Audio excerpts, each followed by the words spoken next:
স্বাগত নিয়মিত আয়োজন এখন প্রকাশে। সঙ্গে আছে আমি তোফায়েল আহমদ। রাজনীতিতে এই মুহূর্তে সবচেয়ে আলোচিত বা চর্চিত বিষয় হলো লন্ডনে উন্নত চিকিৎসা শেষে দেশে ফিরছেন বিএনপি চেয়ারপারসন বেগম খালেদা জিয়া।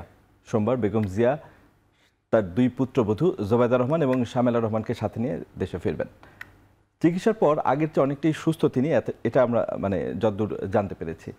সব ধরনের আইনি প্রতিবন্ধকতা থেকে মুক্ত বিএনপি চেয়ারপারসনের এই ফিরে আসা দেশের রাজনীতিতে কী প্রভাব ফেলবে সে নিয়ে কৌতূহল আছে জনমনে। আর এ নিয়ে আলোচনার জন্য আজ স্টুডিওতে আছেন বিএনপির ভাইস চেয়ারম্যান শামসুজ্জামান দুদু, নাগরিক ঐক্যের সভাপতি মাহমুদুর রহমান মান্না এবং সাংবাদিক কল্যাণ ট্রাস্টের ব্যবস্থাপনা পরিচালক ও সিনিয়র সাংবাদিক এম আবদুল্লাহ। আপনাদের তিনজনকেই স্বাগত আজকের আলোচনায়। দুদু ভাই, আপনাকে দিয়েই শুরু করি। যেহেতু আমরা আলোচনা শুরুই করতে যাচ্ছি বেগম খালেদা জিয়া যেহেতু দেশে ফিরছেন, সেই ইস্যুটিকে সামনে রেখে বেগম জিয়া এবার শুধু ফিরছেন তাই নয়, তার পুত্রবধূ এর আগে শামেলা রহমান দেশে আসলেও জোবায়দা রহমান ফিরছেন দীর্ঘদিন পর। এই তার দেশে ফিরে আসা, এর ভিতর কোনো এই যে দুই পুত্রবধূকে নিয়ে তিনি দেশে ফিরে আসছেন, এর ভিতর কি বার্তা আছে জনগণের জন্য? আর আওয়ামী লীগ শাসনামলে তাকে যখন গৃহে অন্তরীণ রাখা হয়েছিল, তিনি যেভাবে তখন ছিলেন, এখন কি সেভাবে নিশ্চয়ই তিনি থাকবেন না? রাজনীতিতে তাকে আরও সক্রিয় ভূমিকায় দেখা যাবে কিনা? জি, আপনাকে ধন্যবাদ মান্না ভাই, আবদুল্লাহ ভাই, শুভেচ্ছা, এবং যারা দেখছে তাদেরকে অভিনন্দন। প্রথম কথা হচ্ছে, তিনি গিয়েছিলেন বিদেশে চিকিৎসা, উন্নত চিকিৎসা নেওয়ার জন্য। দেশে তিনি যতদিন বন্দী ছিলেন ন্যূনতম চিকিৎসাটা দেওয়া হয় নাই। এমনকি তৎকালীন দখলদার প্রধানমন্ত্রী বলে মরে না কেন, এরকমও বলছেন, আমরা শুনেছি। এই ধরনের অশ্লীল কথাবার্তাও এর থেকেও আরও কথা তিনি বলেছেন, কারণ তার মুখের কোনো লাগাম ছিল না। সে অবস্থা উনি গিয়েছিলেন পরিবর্তিত পরিস্থিতিতে, অর্থাৎ গণঅভ্যুত্থানে যে পরিবর্তন, স্বৈরতন্ত্রের পতন, সম্ভাবনাময় গণতান্ত্রিক অবস্থায় ফিরে আসা, এর প্রেক্ষাপটে তিনি উন্নত চিকিৎসা নিয়ে লন্ডনে গিয়েছিলেন।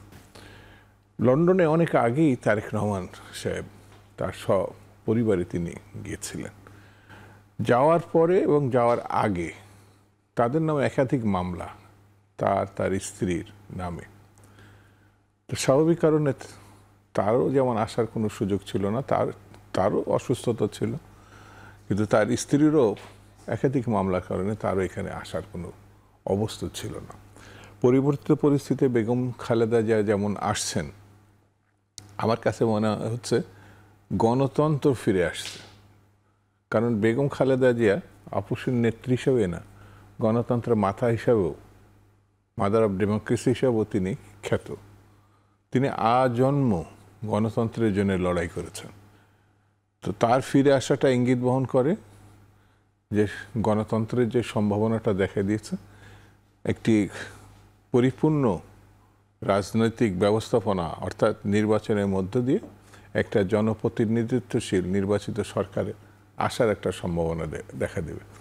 আর তার দুই পুত্রবধূর যেমন আসছেন, সেই পদবে আমাদের ভারপ্রাপ্ত চেয়ারপারসন জনাব তারেক রহমানও সহসাই দেশে আসবেন।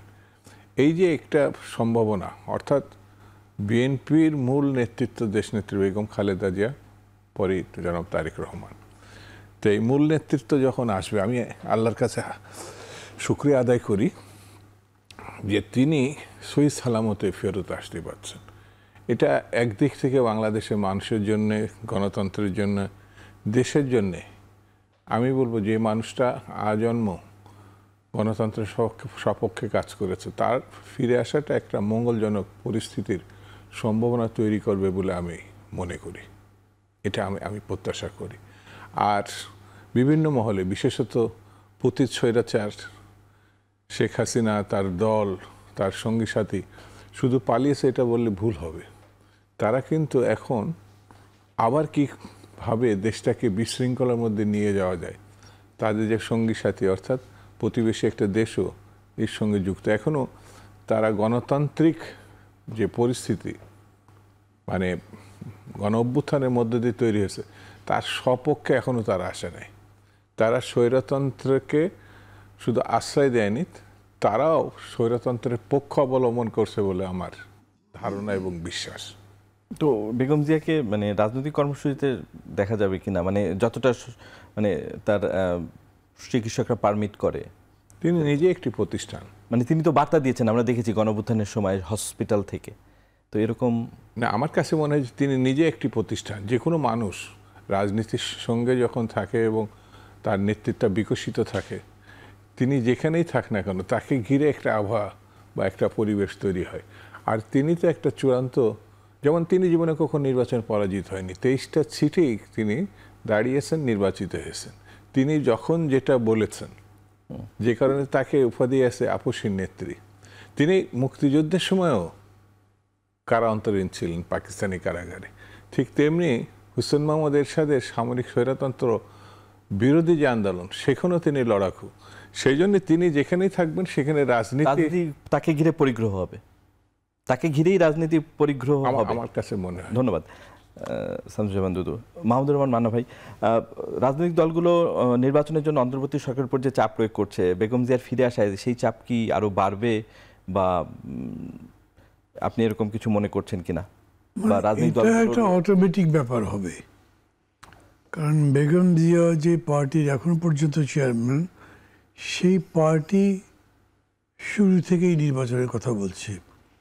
গতকালকেও যিনি এখন ভারপ্রাপ্ত চেয়ারম্যান, তিনি এরকম করে বলেছেন খুবই ক্ষোভ থেকে, যে দেশে এরকম একটা অবস্থা হয়েছে যে নির্বাচন চাওয়াটাই যার অপরাধ।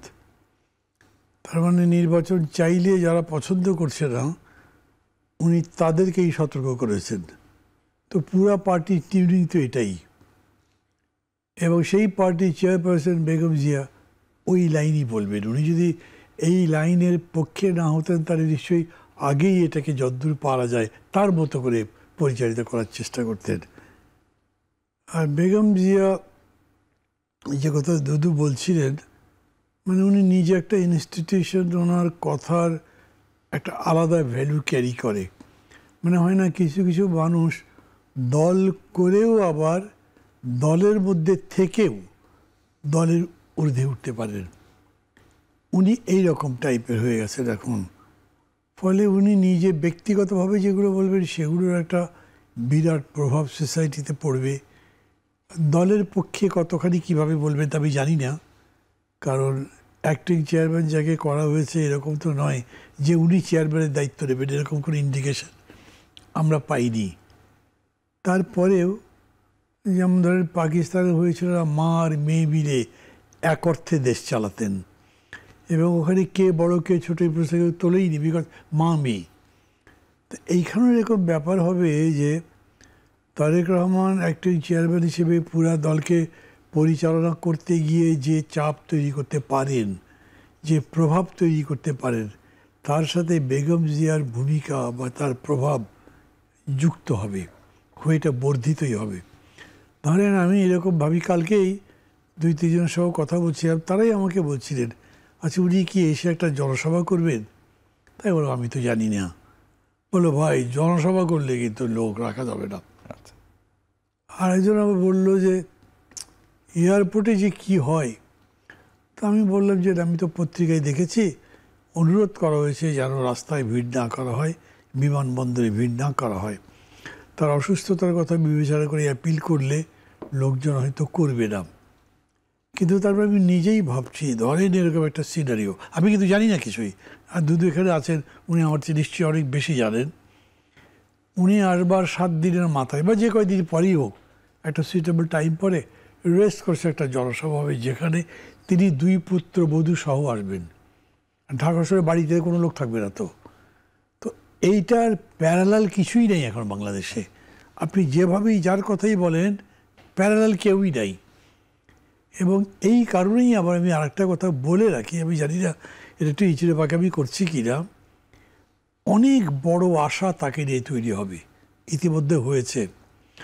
এবং এই যে এত বড় একটা অভ্যুত্থান হলো, এত রক্ত গেল, মানুষের অনেক আশাকাঙ্ক্ষা তো তৈরি হয়েছিলই, যার বেশ কিছু কিন্তু আবার একটু একটু শুকাচ্ছে, একটু একটু মরে যাচ্ছে। এটা আবার জাগ্রত হতে পারে, এবং সেটা গিয়ে হয়তো ওখানে পিন্ড হবে, মানে এখানেই লক্ষ্য স্থাপন করবে। তো ওরকম যদি হয় তাহলে সেটার জবাব দেওয়ার মতো ওনার থাকতে হবে। কিন্তু আমি জানি না উনি আবার রাজনীতিতে কি অ্যাটল ফিরবেন। উনি যে কতখানি সুস্থ হয়েছেন তা তো পত্রিকা পড়ে বোঝা যাচ্ছে না, কিন্তু আমি ধারণা করি যে উনি নিশ্চয়ই আগের চাইতে অনেক সুস্থ। যেভাবে তিনি আসছেন, তার আশাটাকে যেভাবে বলা হচ্ছে, উনি ওরকম অসুস্থতার মধ্যে এই রিস্ক হয়তো নিতেন না। তো সেইটা যদি আপনি বিবেচনায় রাখেন, তাহলে উনি এমনকি অত বেশি মাঠের রাজনীতির মধ্যে না থাকলেও দেশের রাজনীতি গঠনে, দেশ গঠনে, মানে এখন একটা নতুন বাংলাদেশ গঠনে তার বিরাট একটা ভূমিকা থাকবার কথা। উনি কিভাবে ভাবছেন জানি না, তার দল কিভাবে ভাবছেন কিছু বলেনি এখন পর্যন্ত, হয়তো তাদের বলার সময় হয়নি, কিন্তু এই কথা তাদেরকে বলতে হবে আমি মনে করি। ধন্যবাদ মান্না ভাই। আমরা দুজন রাজনীতিবিদের কথা শুনছিলাম। এম আব্দুল্লাহ, আপনার কাছে শুনতে চাই যে ওনার পাশাপাশি সাংবাদিক পরিচয় আছে, তো সাংবাদিক হিসেবেই জানতে চাই যে যেটি বলা হচ্ছে তার আপনি কি তাই মনে করেন কিনা, সার্বিকভাবে রাজনীতিতে কি প্রভাব পড়তে পারে? খালেদা জিয়ার এই দেশে আসা এবং তার আইনি বাধ্যবাধকতা যে ছিল সেগুলো নাই, তিনি স্বাধীন, তিনি চাইলেই বাইরে আসতে পারবেন, রাজনৈতিক বক্তব্য দিতে পারবেন, সবার সাথে সভা বা বৈঠকগুলো করতে পারবেন। এরকম প্রেক্ষাপটে খালেদা জিয়ার দেশে আসা কি প্রভাব ফেলবে দেশের রাজনীতিতে? জি, ধন্যবাদ।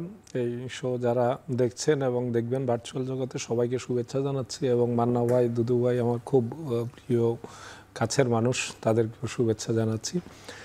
আসলে বেগম খালেদা জিয়া তো বাংলাদেশের ইতিহাসের সবচেয়ে নন্দিত নেত্রী এবং একই সঙ্গে সবচেয়ে মজলুম নেত্রী।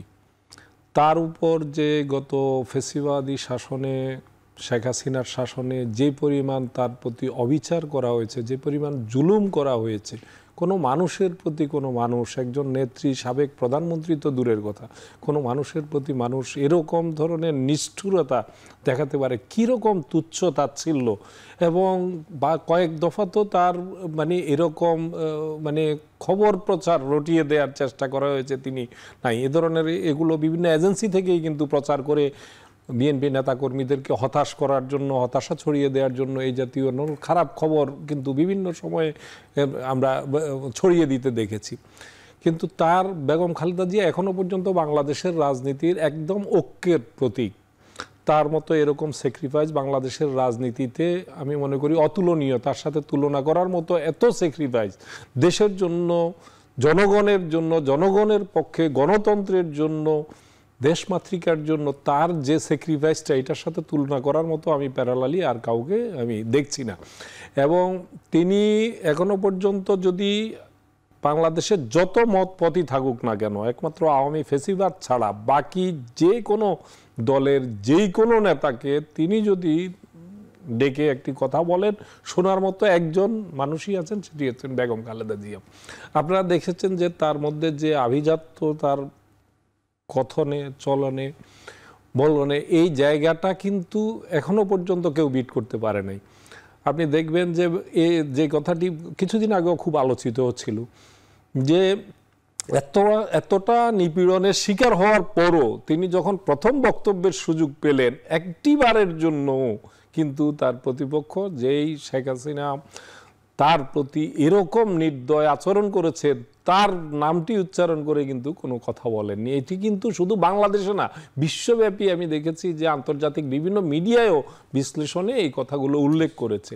তো বেগম জিয়া মানে বেগম জিয়াই, তিনি যখন প্রধানমন্ত্রী ছিলেন, যখন ছিলেন না, দীর্ঘ সময় আমি তার সাথে প্রায় এক যুগের মতো আমি বিএনপিতে কাজ করার সুবাদে তার সাথে রেগুলার দেখা হয়েছে, সারা দেশ চষে বেরিয়েছি। ইলেকশনের সময় তিনি সারা দেশ ট্যুর করেছেন, তার সফর সঙ্গী ছিলাম। প্রধানমন্ত্রী থাকাকালে 2001 থেকে 6 পর্যন্ত আমি প্রধানমন্ত্রী বিটের দায়িত্বে ছিলাম, যে কারণে কাছে থেকে দূরে থেকে সবসময়ই তাকে সেই 80-র দশক থেকে তাকে দেখে আসছি।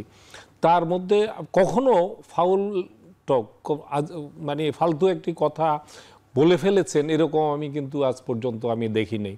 তার মধ্যে যে এক ধরনের সারল্য দেখেছি, কাছে থেকে।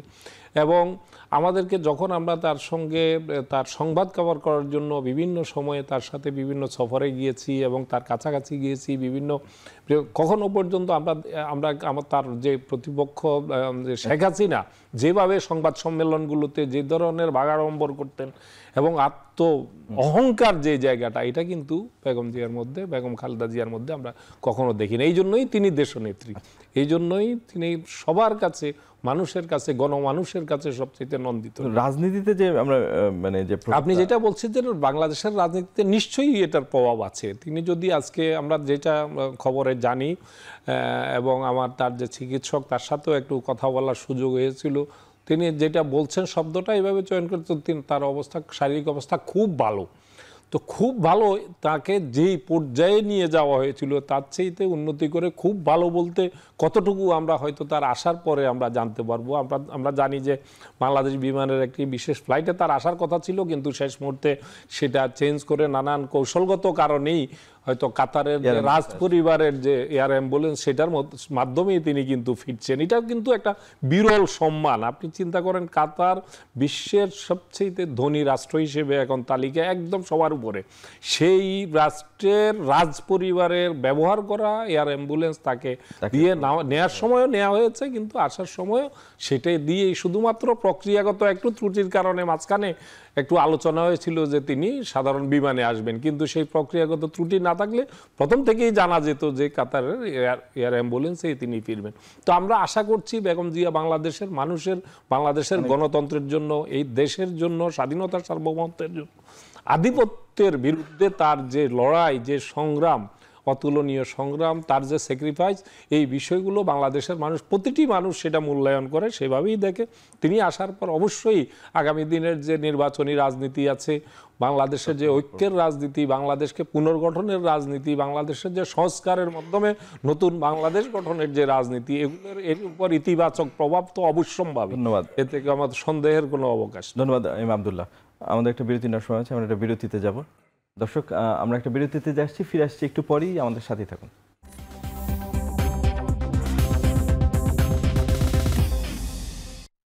বিরতির পর আবার ফিরলাম আজকের আলোচনায়। এবার মান্না ভাই, আপনার কাছেই শুরুতে আসি। জনগণ যে মানে অন্তর্বর্তী সরকার থাকুক, জনগণ চায়, এরকম একটা বক্তব্য এসছে অন্তর্বর্তী সরকারের কাছ থেকে, এক উপদেষ্টার কাছ থেকে। আর বিএনপি নির্বাচন চায় ডিসেম্বরে, জামাত ফেব্রুয়ারি থেকে এপ্রিল, আর এনসিপি চায় আগে বিচার। এই হচ্ছে মন্তা কথায় দলের অবস্থান। এর বাইরে আরও অন্যান্য দল আছে, তাদেরও আলোচনা আছে। আপনারাও ডিসেম্বরে নির্বাচন দাবি করেছেন। তো একটা আলোচনা আছে নির্বাচন প্রলম্বিত করার চেষ্টা হচ্ছে কিনা। আপনি কি মনে করেন নির্বাচন প্রলম্বিত করার চেষ্টা করা হচ্ছে? কথা বলতে চাই না, কিন্তু এটা ঠিক যে ধরেন প্রায় সমস্ত দল নির্বাচনের একটা রোড ম্যাপ চাচ্ছে। এখন রোড ম্যাপ চাওয়ার মধ্যে তো কোনো অন্যায় নেই। নির্বাচন তো দিতে হবে, আজ হোক কাল হোক। অনির্বাচিত সরকার তো অনির্দিষ্টকালের জন্য থাকতে পারবে না।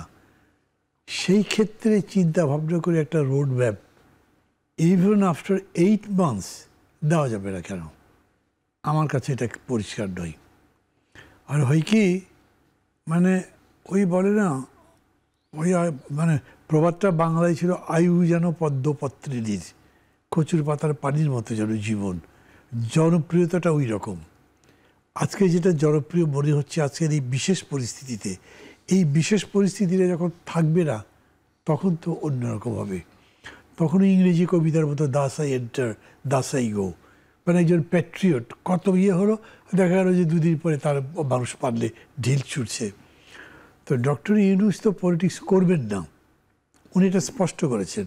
আর যদি উনি বলে যদি পলিটিক্স করবেন, তো পলিটিক্সে জয়েন করুন, পার্টি করুন, ঘোষণা দিক, সেটা আর একটা চ্যাপ্টার।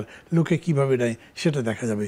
সেটা যেহেতু করছেন না, অতএব তাকে নিয়ে যে একটা এয়ার তৈরি করবার চেষ্টা করা হচ্ছে, আমি বলবো এইটা মূর্খতা ছাড়া কিছু না। তার বিরোধিতা করছি না। আচ্ছা, উনি পারলে থাকুক না, কিন্তু মানুষ তো চাইতে হবে, নির্বাচিত হতে হবে। উনি কি মানুষের ইচ্ছার বিরুদ্ধে থাকতে পারবেন? পারবেন না। উনি নিজে কি তা চান? ব্যক্তিগতভাবে সংলাপের সময় থেকে জিজ্ঞেস করেছিলাম ঠিক এই প্রশ্নটাই। উনি বলেছেন না, আমার ওটা কাজ নয়, আমার ফিল্ড যেটা আমি তাই করব। এরপরে টেলিভিশন ইন্টারভিউগুলোতেও উনি সেই কথা বলেছেন। তাহলে ওই যে কথা এখন তোলা হচ্ছে, এটা হয় কি, হ্যাঁ এটা তো ঠিক, ধরেন আপনি একটা সক্রিয় মানুষ, কাজ করেন, আপনি 100টা কাজ করেন, তার মধ্যে 10টা কাজ ভুল হবেই, কোনো মানুষ তো ফেরেশতা নয়। কিন্তু যে মানুষটা কোনো কাজ কখনো করেনি বা করতে দেখি নাই, তার তো কোনো ভুল আমি জানি না, ফলে তাকে আমার কাছে একদম ফ্রেশ ধোয়া তুলসী পাতা মনে হচ্ছে। আর যিনি কাজ করছেন 90টা কাজ ভালো করেছেন, who is definitely capable than this man, যে আমি কাজ করতে দেখিনি, কিন্তু আমি সেটা বুঝতে পারছি না। সেই জন্য আমার কাছে মনেই হতে পারে তো রাজনীতিবিদগুলো তো অনেক ঝামেলা করেছে, কোনো কাজ করতে পারেনি ইত্যাদি ইত্যাদি বলবে। কিন্তু এই জায়গাতেই যখন আরেকজন থাকবে, তখন তার পরিণতি কী হবে দেখবে, যখন তার চাইতে বেশি হতাশ হবে। এই জন্যে রাজনৈতিক প্রক্রিয়ার কোনো বিকল্প নাই। মানে প্রশ্নগুলো তৈরি হয় কেন, ধরেন এই যে 8 মাস চলে গেল, এই 8 মাসে আমি যদি সংস্কারের মূল্যায়ন করি, আমি তো মনে করি কোনো সংস্কার হয়নি, কোনো না। মানে সংস্কার বলতে ধরেন আপনি যদি 166 শুরু হয়নি, এটা তো একটা প্রক্রিয়া, হয় নাই 166। যেভাবে চলছে তাতে আপনি আশাবাদী না? আমার মধ্যে প্রশ্ন আছে, আশাবাদী হব কখন? আমি তো বোকার মতো আশাবাদী হব না। আমি দেখতে পাচ্ছি মেজর বিষয়গুলোতে major political party BNP differ করছে। আচ্ছা, এইটা সরকার মহল বা কেউ আলোচনা করে তাদেরকে একটা জায়গায় আনবার চেষ্টা করছে তা না। তো এই ডিফারেন্সটা আপনি করতে পারবেন না। ডক্টর ইউনূস স্পষ্ট বলছেন যে আমি ঐক্যমত্যের ভিত্তিতেই করব, আমি কোনো জিনিস চাপিয়ে দেবো না। তাহলে যে জিনিস বিএনপি ডিফার করছে, বা ধরেন আমি ডিফার করছি, আমার বিরুদ্ধে চাপিয়ে দিতে পারবেন না। তো বিভাজনের এই সমাজের মধ্যে দেখবেন লিখছে 166-র মধ্যে 150টা একমত। সেই 150টা খুব পলিটিক্যালি ম্যাটার করে না। পলিটিক্যালি যেগুলো ম্যাটার করে সেই জায়গাতে কিন্তু তেমন করে ঐক্য হয়ই নাই। কনস্টিটিউশন, নির্বাচনের প্রশ্ন, এই জায়গাগুলোতে হয়নি। আপনার টাইম শেষ হয়ে গেলে আমাকে বলবে তাড়াতাড়ি, বিকজ প্রশ্নটাই করেছেন যার জবাব খুব না, একটু যদি সংক্ষিপ্ত করেন তাহলে ভালো হয়। আমি কেন আবার দুদু ভাইয়ের কাছে আসবো ইস্যুতে? না, আপনি তার কাছে যান, পরে বলবো আবার। ঠিক আছে। দুদু ভাই যেটা বলছিল যে আসলে আমার প্রশ্ন আরেকটা আছে, বাট আপনি চাইলে জবাব দিতে পারেন, যে যেটা বলছে যে মেজর ইস্যুগুলোতে ডিফার করছে বিএনপি, আসলে মানে তাহলে ঐক্যমতটা হবে কিভাবে? নির্বাচন নেই তো কথা নাই, এখানেই তো ডিফার। আচ্ছা, ডক্টর মোহাম্মদ ইউনূস সাহেব ভালো লোক হিসাবে পরিচিত, যোগ্য লোক হিসাবে পরিচিত। 2-4 জন দেশে বিদেশের গ্রহণযোগ্য ব্যক্তি এই ধরনের একটা ভাবমূর্তি নিয়ে কিন্তু তিনি পরিচিত। কিন্তু 8 মাসের কিছুটা হলেও এই জায়গাটায় মানুষ কিছু কথাবার্তা বলছে, সেটি হচ্ছে এই রাজনীতি দলগুলোর কথা বলছে না। আমাদের সঙ্গে যখন সাধারণ মানুষের কথা হয় না, আমার ধারণা অন্য দলদেরকেও, যাদের একজন সাংবাদিক, নির্বাচনটা আসলে কি হচ্ছে, আচ্ছা, এটা কিন্তু গত 3 মাস 4 মাস আগে এই ধরনের প্রশ্ন আমি অন্তত মুখোমুখি হইনি। আচ্ছা, তখন প্রশ্নটা এমনই আশাবাদ ছিল, আপনাদের প্রস্তুতি কেমন? মানে নির্বাচন হচ্ছে না, এই নিয়ে কোনো আলোচনাই নাই। এখন কিন্তু সেই প্রশ্নটার সামনে অল্প হলেও আসছে। সেই জায়গাটা আমার কাছে মনে হয়েছে, যেটা মান্না ভাই বললেন, দীর্ঘদিন উনি ছাত্র রাজনীতি, জাতীয় রাজনীতির প্রেক্ষাপটে তার তো নিজস্ব একটা অভিজ্ঞতা হয়েছে। সেই জায়গার থেকে যখন তিনি বলছেন যে কিছুই হয়নি সংস্কারের, নিশ্চয়ই এটা গুরুত্বপূর্ণ। কারণ তিনিও এই সরকারকে, আমরাও এই সরকারকে, ডক্টর মোহাম্মদ ইউনূসকে সমর্থন করি। কিন্তু দেখা গেছে তিনি ডিসেম্বর পরক্ষণেই একই সময় তিনি বললেন, তার অফিস থেকে জানালো না এটা জুনে যাবে। তো এই জায়গাটায় মানেটা কি, তার কনক্রিট কোনো ডিসিশন নাই, সিদ্ধান্ত নাই তিনি কি করবেন। তো সামান্যতম একটা ঘটনা আমি বলি, মেয়ে দেখতে গেছে, বিয়ে দেবে ছেলের, পছন্দ হয়েছে, অনেক ক্ষেত্রে দেখা যায় ওখানেই বিয়ে হয়ে যায়, আর না হলে দিন করে আসে, কোন মাসে কোন দিন এই বিয়েটা হবে। তা আমাদের যিনি এখন সরকার প্রধান আছেন, আমি ব্যক্তিগতভাবে তাকে পছন্দ করি, কিন্তু যখন আমি রাজনীতিবিদ হিসাবে তার কাছে প্রত্যাশা করব, সেটা যখন পরিষ্কার না হবে, স্বচ্ছতা না হবে, তখন তো আমার একটু হলে একটু বিরক্ত লাগবে না? তো সেই কারণে আমার কাছে মনে হয়েছে, এই যেমন কিছুদিন আমরা দেখলাম যে বাজারে কিছু কিছু জিনিস কম হলো, বেচারা রোজার মধ্যে বিশেষ করে, কিন্তু পরক্ষণে এখন কিন্তু ওই রকম স্বস্তিদায়ক নাই। আচ্ছা, অর্থাৎ স্থিতিশীল বলে রাজনীতির বিষয়টা কি, ধারাবাহিকভাবে যে জিনিসগুলো ঘটে আসে সেটাই আপনি সম্মতি আছে কি নাই এটা বড় কথা না, সেটি হচ্ছে আপনি কার্যকর করবেন কিভাবে। তো এখন বিএনপির সঙ্গে যে জিনিসটা হচ্ছে, বিএনপি কিন্তু স্পষ্টভাবে বলছে যে আমরা এখন আশাবাদী হতে পারছি না, আচ্ছা, বা কিছু কিছু ক্ষেত্রে স্পষ্ট করে বলছে এই জিনিসগুলো ঠিক না, আমরা ডিফার করি। কিন্তু সরকার পরিষ্কার করে বলছে না কবে, কখন, কোন মাসে, কোন বছরে ইলেকশনটা হবে। আচ্ছা, এই পাশাপাশি আরেকটা প্রশ্ন আছে, যেহেতু খালেদ বেগম যে আসছেন সেহেতু সবারই জানার আগ্রহ, তারেক রহমান কবে দেশে ফিরবেন? তার দেশে ফিরতে কোনো আইনি বাধ্যবাধক মানে আইনি সমস্যা আছে? আমার কাছে যেটা মনে হয়, উনি আমাদের একাধিক মিটিংয়ে রিসেন্টলি যে এটা নিয়ে চিন্তা করার কিছু নাই, সহসায় আমি আপনাদের মধ্যে থাকব। আমার আবার এটা খুব স্পষ্ট হচ্ছে যে আগামী একদিন পরেই আমরা আমাদের নেত্রী, দেশনেত্রী, শুধু যে তাকে পাচ্ছি তা না, কিন্তু তার সঙ্গে তার 2 পুত্রবধূ আসছেন। সেখানেও আমার একটু জিজ্ঞাসা যে জোবায়দা রহমানকে কি ভূমিকায় দেখা যাবে? একটা রাজনৈতিক পরিবারে যখন যার প্রয়োজন পড়ে, যেমন তারেক রহমান সাহেব কিন্তু প্রয়োজনের কারণেই আসছেন, এখন যে প্রয়োজন থাকলে সেই পরিবার থেকে আরেকজন মানুষ, আমি মনে করি ব্যক্তিগতভাবে যে একজন প্রতিষ্ঠানের যে রূপান্তরিত হয়েছে, বেগম খালেদা জিয়ার কাছাকাছি থাকা, এটা তো রাজনীতির কাছাকাছি থাকা। আচ্ছা, আনুষ্ঠানিকভাবে পদ দিয়ে রাজনীতি করা এটা আরেকটা ব্যাপার। সেই জন্য আমার কাছে মনে হয় আমরা তো সবাই রাজনীতি, যেমন আব্দুল্লাহ ভাই হঠাৎ করে ডিফার করে বসলো যে আমি রাজনীতির লোক না, আমার তো মনে হয় সাংবাদিকরা রাজনীতিবিদদের থেকেও একটু উচ্চগ্রামের রাজনীতিবিদ। সবাই আব্দুল্লাহ ভাইকে নিয়ে পড়েছে। ধন্যবাদ আব্দুল্লাহ ভাই। আপনার কাছে জানতে চাই যে সবাই মিলেই তো গণঅভ্যুত্থানটা হয়েছে, কিন্তু এখন নির্বাচন নিয়ে কি একটা বিভাজন দেখা যাচ্ছে কিনা? কেননা কেউ চাচ্ছে ডিসেম্বরের নির্বাচন, কেউ ডিসেম্বরে চাচ্ছে না, ব্যাপারটা এরকম হয়েছে কিনা, ইনক্লুডিং অন্তর্বর্তী সরকার। আপনি কি মনে করেন? আসলে রাজনীতির সাথে দুদু ভাই যেমনটা বলছিলেন, তিনি আমাকে ভালোবাসেন বলেই এভাবে বলছেন। রাজনীতির সাথে সরাসরি আমাদের সম্পর্ক থাকার সুযোগ নেই। আমি নীতিগতভাবে আমার জায়গার নীতিগত অবস্থানটা হচ্ছে, যতক্ষণ পর্যন্ত আমার সংবাদকর্মী হিসেবে পরিচয় আছে ততক্ষণ আমার সরাসরি রাজনৈতিক সংশ্লিষ্টতা না থাকাটাই একজন সংবাদকর্মীর জন্য সেটা উচিত। ধন্যবাদ। আপনার ডিসক্লেইমার আমরা নিয়েছি, এবার আপনার কাছে যেটা জিজ্ঞাসা যে আসলে বিভাজনটা দেখা যাচ্ছে কিনা? হ্যাঁ, বিভাজনের জায়গাটা আমি একটু হয়তো মান্না ভাই এবং দুদু ভাইয়ের সাথে একটা জায়গাতে হয়তো আমার কাছে মনে হবে, আপনাদের মনে হবে যে আমি একটু ডিফার করছি। সেটা হচ্ছে যে দেখুন, 8 মাসের কথা 9 মাস, 8 মাস নয়, ঠিক 9 মাস কিন্তু অতিক্রান্ত হয়েছে। তো এই 9 মাসের মধ্যে কিছুই হয় নাই, এই জায়গাটার সাথে আমি একটু ডিফার করব যে এটা কোন অবস্থাটার মধ্যে ডক্টর ইউনূস দায়িত্ব নিয়েছেন। একটা এ ধরনের একটি ভঙ্গুর রাষ্ট্র, ভঙ্গুর অর্থনীতি, বিশৃঙ্খল পরিবেশ, যে কোনো দেশে এ ধরনের একটি গণ অভ্যুত্থান হলে পরে সেই দেশে প্রথমত সেই দেশের একটা স্থিতিশীল জায়গা, একটা শৃঙ্খলার জায়গা আনা। গত 15 বছরে প্রত্যেকটি প্রতিষ্ঠান কিন্তু ধ্বংস করে দেওয়া হয়েছে। সাংবিধানিক প্রতিষ্ঠানগুলো ধ্বংস করে দেওয়া হয়েছে, বিভিন্ন বাহিনীগুলোকে ধ্বংস করে একেবারে দলীয় ক্যাডারদের দ্বারায় সাজানো হয়েছে, এবং অর্থনীতির অবস্থা লুটপাটের মধ্য দিয়ে অর্থনৈতিক অবস্থাটা এতটাই নাজুক হয়ে গিয়েছিল যে এখানে বাংলাদেশের অর্থনীতি, রিজার্ভের অবস্থা আপনারা জানেন কোন পর্যায়ে চলে গিয়েছিল।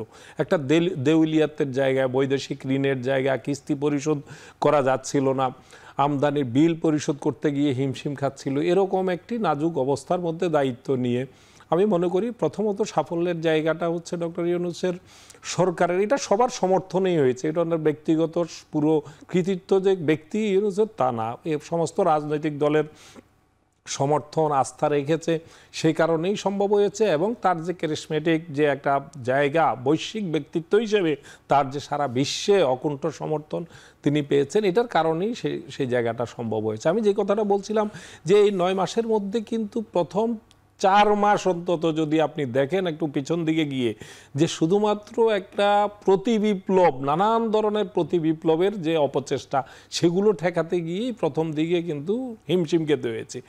বাংলাদেশটা দাবির দেশে পরিণত হয়েছিল। এগুলো সামাল দিতে গিয়ে অন্য কোনো স্বাভাবিক কাজকর্ম, রাষ্ট্রের যে নিয়ম রুটিন কাজ, সেগুলো করতে গিয়েও কিন্তু একটা ভয়ানক একটা অবস্থার পরিস্থিতির মুখে পড়তে হয়েছে। তারপরে যখন সংস্কার কমিশন গঠন করা হলো, তাদেরকে সময় দেওয়া হলো, প্রথমে 3 মাস সময় দিয়ে তাদের কাছ থেকে রিপোর্ট চাওয়া হলো। তাদের মধ্যে আবার কেউ কেউ বাড়তি সময় চাইলেন, যেটা অ্যালাউ করতে হলো। আবার সেই রিপোর্টগুলো পাওয়ার পর রাজনৈতিক দলগুলোর কাছে সেই রিপোর্টগুলো নিয়ে একটা মতামত চাওয়া হলো। সেই জায়গাতেও আমরা কোনো কোনো রাজনৈতিক দলকে দেখলাম যে তারা আবার একটু সময় চাইলেন, সময় মতো দিতে পারলেন না। এভাবেই কিন্তু এই 9টি মাস পার হয়েছে। এই জন্য এভাবে ঢালাওভাবে যদি এইভাবে, সরি মান্না ভাই, আশা করি কিছু মনে করবেন না, যে ঢালাওভাবে যদি এটা বলে 9 মাসে কিছুই হয় না, এই জায়গাটা আমার মনে হয় সুবিচার করা হবে না। কারণ হচ্ছে যে এই সময়টাতে বিভিন্ন আদালত পাড়ায় কিভাবে আদালতকে দলীয়করণ করে কোন অবস্থায় নিয়ে যাওয়া হয়েছিল, সেই জায়গাগুলোতে কিছুটা হলেও একটা স্বস্তির জায়গা আমরা দেখতে পাচ্ছি। অর্থনীতিটা রিজার্ভ এখন একদম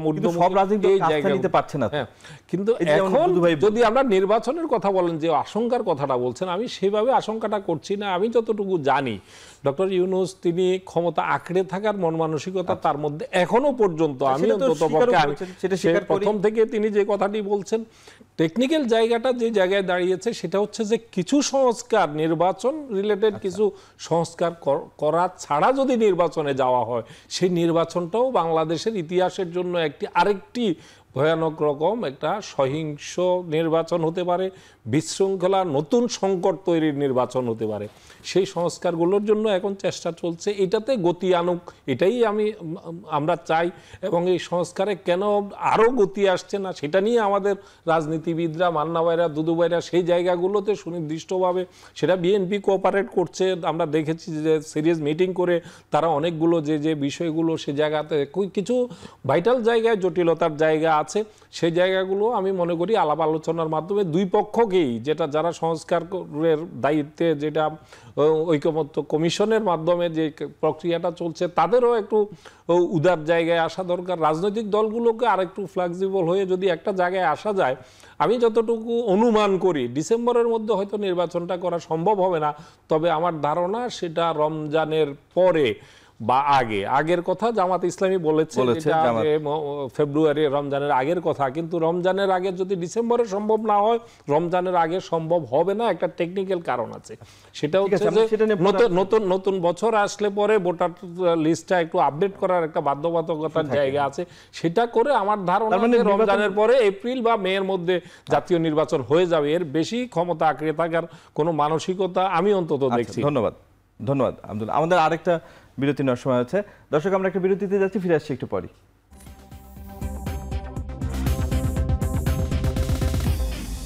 বিরতির পর আবারও ফিরে এলাম আজকের আলোচনায়। আমাদের সাথে আজকের আলোচনায় যোগ দিয়েছেন বিএনপির ভাইস চেয়ারম্যান শামসুজ্জামান দুদু, নাগরিক ঐক্যের সভাপতি মাহমুদুর রহমান মান্না এবং সিনিয়র সাংবাদিক এম আব্দুল্লাহ। মান্না ভাই, আপনার কাছে যে প্রশ্নটা এর আগে আমরা করেছিলাম এবং সংস্কারের আগে যে নির্বাচন প্রলম্বিত করার চেষ্টা হচ্ছে কিনা, এই ইস্যুতে একটা কথা ইদানিং শোনা যাচ্ছে যে রাখাইনে মানবিক করিডোর দেওয়া এবং রোহিঙ্গাদের জন্য আরাকানে একটা আলাদা স্টেট তৈরি করার যে প্রস্তাব জামায়াত ইসলামের পক্ষ থেকে দেওয়া হয়েছিল চীনের সাথে বৈঠকে, চীনা প্রতিনিধি দলের সাথে বৈঠকে, সেটারও উত্তর এসছে, জান্তা সরকার সেটা না করে দিয়েছে। এই যে মানবিক করিডোর দেওয়া এবং এই যে এই ইস্যুতে নতুন করে আলোচনা, এই ইস্যুটাকে সামনে এনে নির্বাচনকে প্রলম্বিত করা হবে কিনা, বা রোহিঙ্গাকে একটা আন্তর্জাতিক ইস্যু হিসেবে সামনে আনা, এরকম যেসব কথাবার্তা চলছে, এই বিষয়ে আপনার কোনো পর্যবেক্ষণ আছে কিনা? কিছু কথা আগের জমে ছিল, এখন আপনি আবার প্রশ্ন করলেন, কথা বেড়ে গেল। আমি খুবই চেষ্টা করবো যে আমার যেটুকু সময় আছে তার মধ্যে জবাবটা দিয়ে দেওয়ার জন্য, কিন্তু আমি বোধ করছি যেটা বলা উচিত। যেমন ধরেন, আমি এটা বলিনি যে ডক্টর ইউনূস কোনো কাজ করেননি, কিন্তু আমি এটা বলেছি সংস্কার বলতে তেমন কিছুই হয়নি। আমি উদাহরণ হিসেবে একটা কথা বলি, ধরেন হাইকোর্ট সম্পর্কে বা বিচার ব্যবস্থা সম্পর্কে এখন খুব বেশি আলোচনা হচ্ছে না, সমালোচনা হচ্ছে না, কিন্তু পুলিশ দিয়ে হচ্ছে, সিভিল ব্যুরোক্রেসি দিয়ে হচ্ছে। এখন আমি বলছি হাইকোর্টে একজন চিফ জাস্টিস দিয়ে আপনি একটা বিরাট পরিবর্তন করে ফেলেছেন। আপনি সেরকম একজন আইজিপি অথবা সেরকম পুলিশের ব্যানিং করা পারেননি, সেম ওয়েতে আপনি সিভিল অ্যাডমিনিস্ট্রেশন পারেননি। এটাকে আমি ফেইলিয়ার বলবো। কারণ আমি দেখেছি কি, যখন আসলেন, এই যে এর আগে তত্ত্বাবধায়ক সরকার আসছিলেন লতিফুর রহমান, মাত্র 6 ঘন্টার ব্যবধানে 15টা সেক্রেটারির মধ্যে দিয়ে প্রশাসনকে সোজা করে ফেলেছিলেন। এইটা এরা পারে নাই, পুলিশ এখন পর্যন্ত ঠিক হয়নি। এই অর্থে আমি মনে করি, তাছাড়া আপনি যে প্রশ্নটা তুলেছিলেন যে রাজনৈতিক দলগুলোর কাছে সে এরকম করে একটা কমন অ্যাপ্রোচ তৈরি করতে পারে নাই। তো গভর্নেন্স ইজ বেসিক্যালি পলিটিক্স, এটা বুঝতে হবে। শাসন করছেন মানে আপনি রাজনীতি করছেন, রাজনীতির বাইরে না। সেই রাজনীতি নিয়েই আপনার কোনো ঐক্যমত্যই হয়নি, তাহলে কীরকম করে হবে? সেকেন্ড, আমি বলছি যতগুলো প্রস্তাব করেছে 166-র মধ্যে বলা হচ্ছে 150টা এক, কিন্তু ফান্ডামেন্টালগুলো একমত হয়নি। এই জন্যে আপনি যে প্যান্ডোরার বাক্স খুলেছেন, এটা বন্ধ করবেন কিভাবে তা আমি বুঝতে পারছি না। তার মধ্যে নতুন করে প্রশ্ন তৈরি হচ্ছে, যে প্রশ্নটা আপনি এখন করলেন। এই যে ধরেন একটা হিউম্যান করিডোর, সারা পৃথিবী জানে যে কোনো একটা মানে লকড, ল্যান্ডলকড হোক বা অন্যভাবে লকড এরিয়ার মানুষ যদি ডিস্ট্রেসড হয়, তাদের উপর অত্যাচার, নির্যাতন, খাবার সমস্যা, ওষুধ এরকম যদি হয়, তাহলে তাদেরকে মেডিসিন, খাবার সাপ্লাই দেওয়ার জন্য আপনার বিকল্প ব্যবস্থা লাগে। সেখানেই করিডোরের প্রশ্ন আসে। সেই অর্থে করিডোর কেউ বিরোধিতা করবে কমনলি এরকম কিন্তু না, কিন্তু এইখানে দ্বৈরথ আছে। আমেরিকান এবং চাইনিজ ইন্টারেস্ট সরাসরি ক্ল্যাশ করে, সেখানে রাশিয়া ইনভলভ আছে, ইন্ডিয়া ইনভলভ আছে। সেই জায়গাতে আপনি একটা করিডোর দেওয়ার সিদ্ধান্ত নিয়ে নিলেন উইদাউট আস্কিং এনিবডি। তো এটা প্রশ্ন হবে না, বাকিরা প্রশ্ন করবে না, আপনি সেই প্রশ্নে কিন্তু কোনো জবাব দেওয়ার চেষ্টা করেননি এখন পর্যন্ত। এর ফলে এই প্রশ্ন আসতেই পারে যে আপনি খাদ্যশস্যের সাথে সাথে অস্ত্র যাবে না তো? সেটা নিয়ে যে আপনি নিজেই প্রশ্ন করছেন, নির্বাচন নিয়ে একটা সমস্যা তৈরি হবে না তো?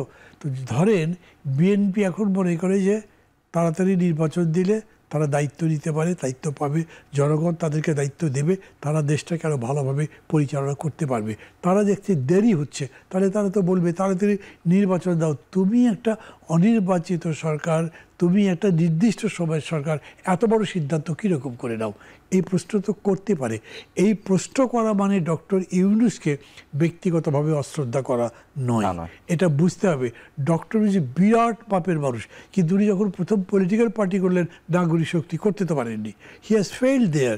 উনি কি পলিটিক্সে সাকসেসফুল হয়েছেন? এরকম তো না। এখন ক্রিকেট প্লেয়ার ওয়ার্ল্ড লেভেলের একদম 1 নম্বর, উনি ফুটবল ভালো খেলবেন এরকম তো কোনো কথা নেই। সেই জন্যে এই জায়গাতে ডক্টর ইউনূস বিরাট পাপের মানুষ, আর উনি তো ব্যক্তিগতভাবে আমার শিক্ষক ছিলেন, আমার সম্মান করতেই হবে তাকে। কিন্তু এইটার মানে এই নয় যে উনি যা করছেন সবই ঠিক হয়ে যাবে, এরকম করে বলা যায় না। আপনার চোখ থাকা ভালো, সজাগ থাকা ভালো, মানুষ সজাগ থাকবে।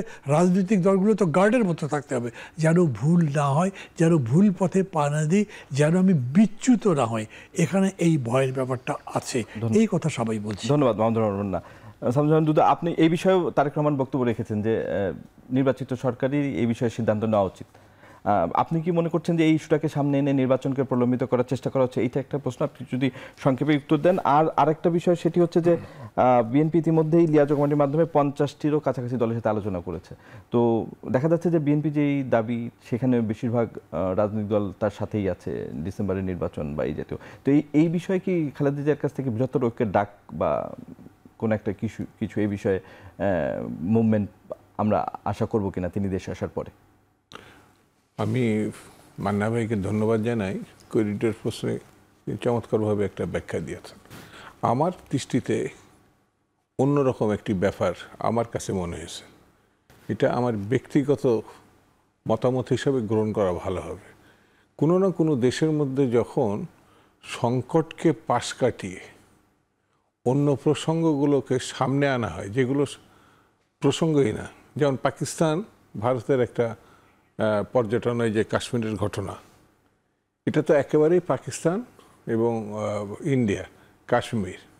সেখানে আমাদের প্রধান উপদেষ্টা বলেছেন যুদ্ধের বিষয়টা মাথায় রাখতে হবে বিমান বাহিনীর একটা অনুষ্ঠানে। তো তিনি একটা অংশ হতে চাচ্ছেন। আমার তখন মনে হয় যে কোনো না কোনো সংকটে যুদ্ধের মধ্যে ফেলতে পারলে তখন আর ইলেকশনগুলো কোনো আলোচ্য বিষয় না। করিডোরটা যেটা কোনো আলোচনারই সাবজেক্ট না।